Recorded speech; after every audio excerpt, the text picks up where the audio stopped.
So it's another gorgeous day here in Greenville, and I actually just got back in from doing a swim. I figured I'd go before it got too hot because then the water's not really refreshing. And as you know, that's kind of part of my training here for the sprint try I'm going to do. And as usual, Samson comes running in, and that's my golden retriever, and says, "Where are we going, Dad?" And I have to tell him, "Look, I'm going to suffer in a pool for 45 minutes." And it got me to thinking when I started this process, I thought, gosh, even though I'm almost 55, I'm still a decent athlete. I can still, run, I can get on the bike. And then I started looking at my times and I started looking at my fatigue, and I realized, you know what? I'm not really an athlete anymore.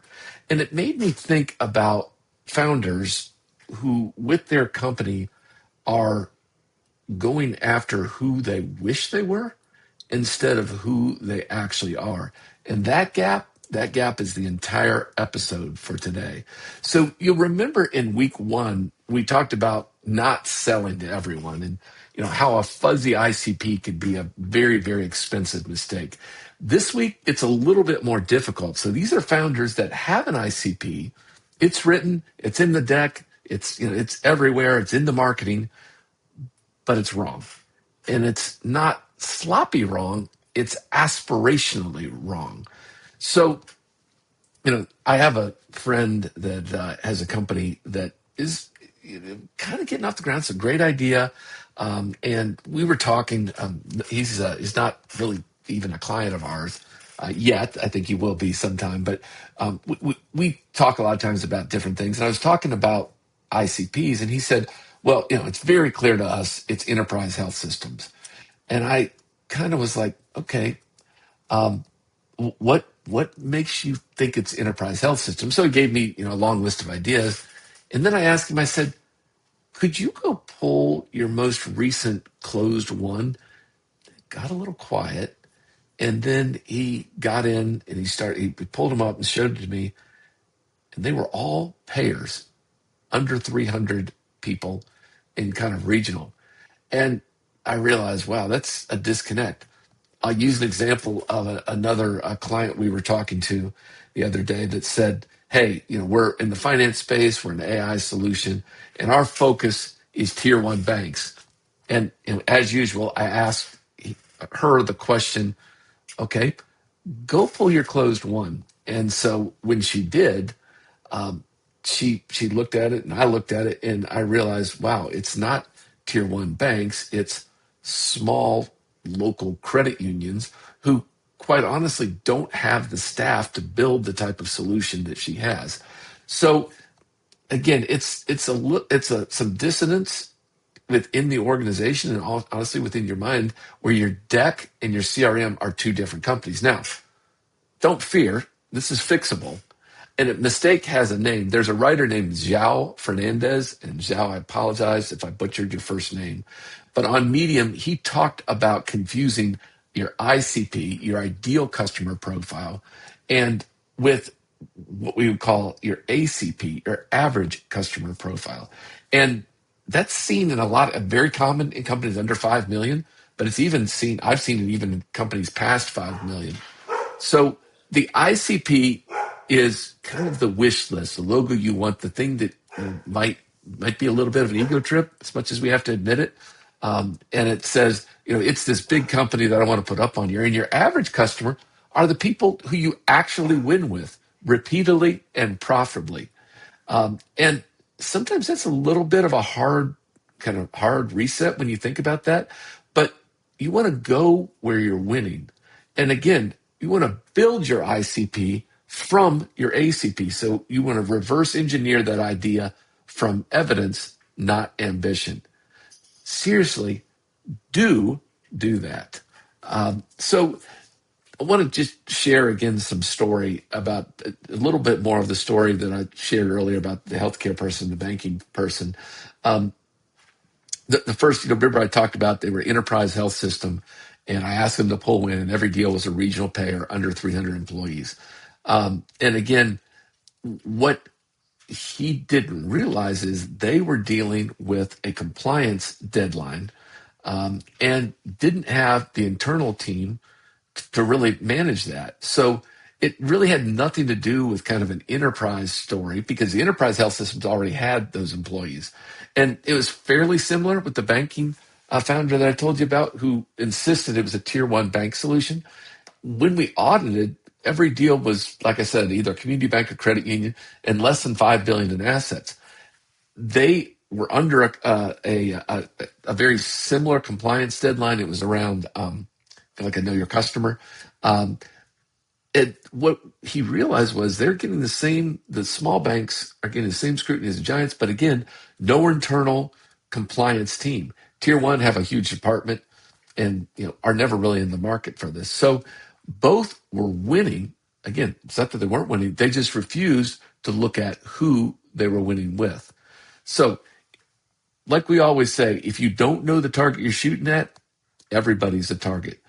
Beautiful aim, wrong wall when we're looking at this. So I want to share with you some wisdom from outside of me. Certainly, hopefully you trust what I'm going to tell you, but Go to Market Playbook in March 2026 said that 80% of founders treat ICP, early stage founders treat ICP as aspiration rather than description.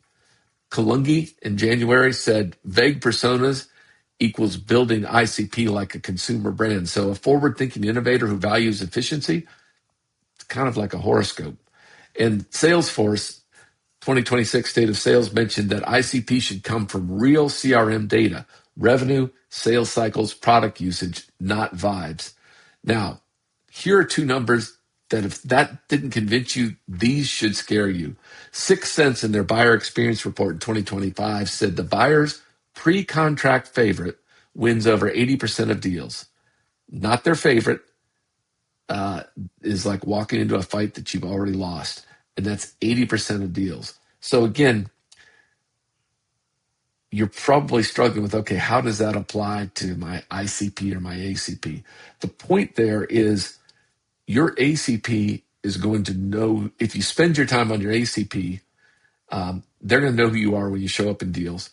Your ICP, your wrong ICP, where you were talking about, maybe tier one banks or enterprise health systems, you're not going to get on the radar there. And then Forecastio in 2026 said that companies that scrapped their ICP and reverse engineered real win triggers cut their forecast variance from 25 to 30% to under 10% in 3 quarters. That's not a marketing win. It's predictable revenue, and that's the whole game. So I'm not here to say your baby's ugly and walk out the door. Start this week. You don't need a consultant for this. Couple of moves. Move 1, pull all your closed won, last 12 to 24 months. Lay out the hard attributes: size of the company, vertical, subsegment, employees that you talk to, revenue band. So, banks, it could be asset size, healthcare, it could be payer provider system. But you want to get kind of that 360 view of people that you've already won with. Okay, that's move 1. Move 2, find the cluster. Almost always tighter and more boring than the doc admits. So when you start to look at that, you're going to start to see things that are fairly similar. I just did this exercise with the client, and we realized that a lot of the people that they're working with are other technology companies, which was kind of a revelation to them, but they had closed a number of deals there. Move 3, and do not skip this. I know it might be a little awkward, but don't skip it. Interview the customers that you won with. Ask them, hey, what was happening the month that you decided to buy? What kind of caused you to look at that? That trigger is the real ICP. And then move 4, might be a little painful, but definitely work it. Run it on your closed lost 2. Losses cluster around your wish list. They're kind of confessing your real ICP. So Firmographics tell you who, triggers tell you when and why. So let go of the wish for customers. Sometimes feels like you're shrinking, but it's actually the opposite. You can't think outside the box until your box is full. So here's your challenge.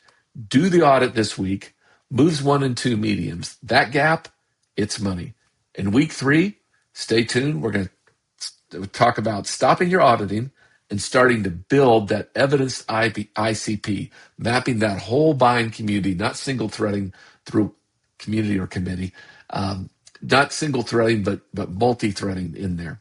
So I know you folks that tune in every week may wonder a little bit about what we do. So at Greater Gain Group, we have what we call an ICP sprint. It's a fixed fee, $7,500, 2 to 3 weeks. It's stakeholder interviews, closed won analysis, buyer committee map, a 30 to 35 page strategic document with prioritized segments, buyer intelligence, triggers, messaging, where the buyers hang out. And the point, this can drive sales focused conversations with the right buyers, not a persona deck in a drawer. The sprint creates revenue clarity. If you're interested in that, please show up in the comments, reach out to us on LinkedIn. We'd love to talk with you. So this week, do the audit. Be honest about who you actually win. Your ideal customer isn't the one you had. It's the one who has already said yes. This has been Seriously Don't Do That. I'm Dan Griffith. Go pull that closed won report. Seriously. See you next week.